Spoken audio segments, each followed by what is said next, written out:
Bayangkan kamu sedang melintasi sebuah jembatan tua di Jakarta tengah malam. Lampu jalan redup, hanya suara angin dan deru kendaraan yang terdengar. Tiba-tiba, kamu melihat sosok wanita berdiri sendirian. Gaun putihnya berkibar tertiup angin. Dia menatapmu dan perlahan melangkah mendekat. Apakah kamu akan berhenti? Atau biarkan dia berlalu? Ini bukan cerita fiksi. Ini legenda yang telah hidup selama puluhan tahun. Inilah si manis jembatan Ancol.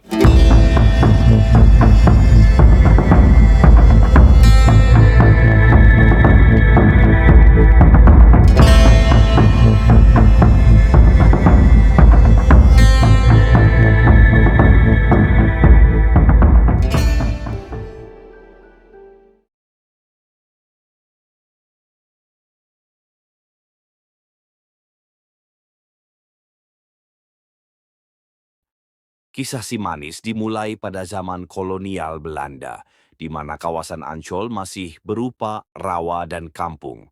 Di antara masyarakat Betawi kala itu, hidup seorang gadis cantik bernama Maryam, atau ada juga yang menyebutnya Siti Ariyah. Ia terkenal karena kecantikannya, kulit putih bersih, wajah lembut, dan sifat sopan santunnya. Tapi kecantikannya justru menjadi kutukan. Seorang pria terpandang, dalam beberapa versi disebut orang Belanda, ingin menjadikannya istri. Maryam menolak, dan penolakan itu membuatnya dibunuh secara kejam. Tubuhnya dibuang di sekitar jembatan tua di Ancol.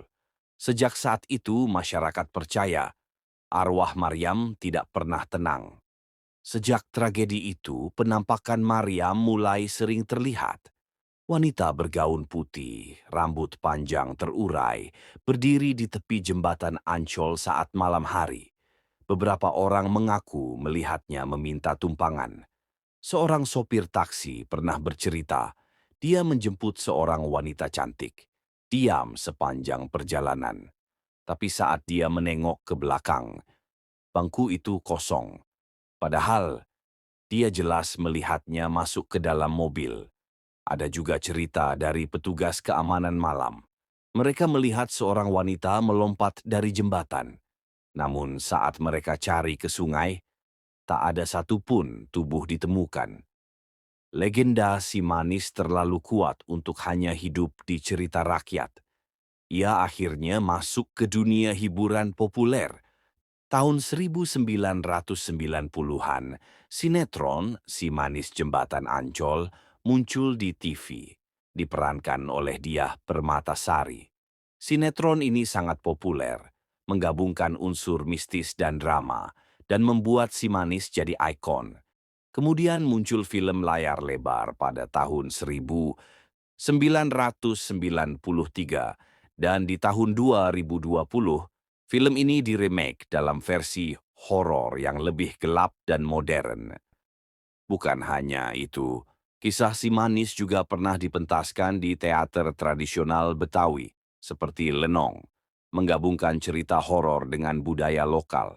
Kini di media sosial banyak YouTuber dan TikToker yang mencoba bertemu si manis.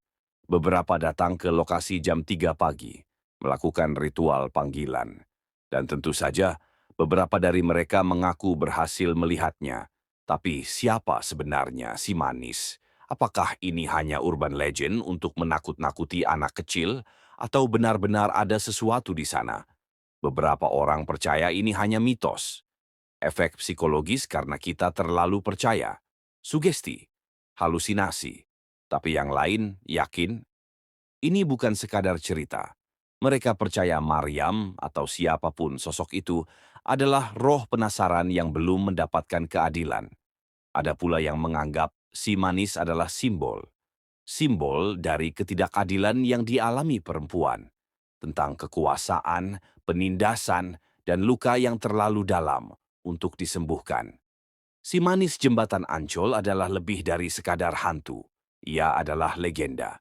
Cerita tentang cinta, kekuasaan, dan dendam yang terus hidup dari masa ke masa. Malam ini, Jika kamu melintasi jembatan itu dan melihat seorang wanita berdiri sendirian di pinggir jalan, kamu bisa menatap balik. Tapi ingat, jangan berhenti.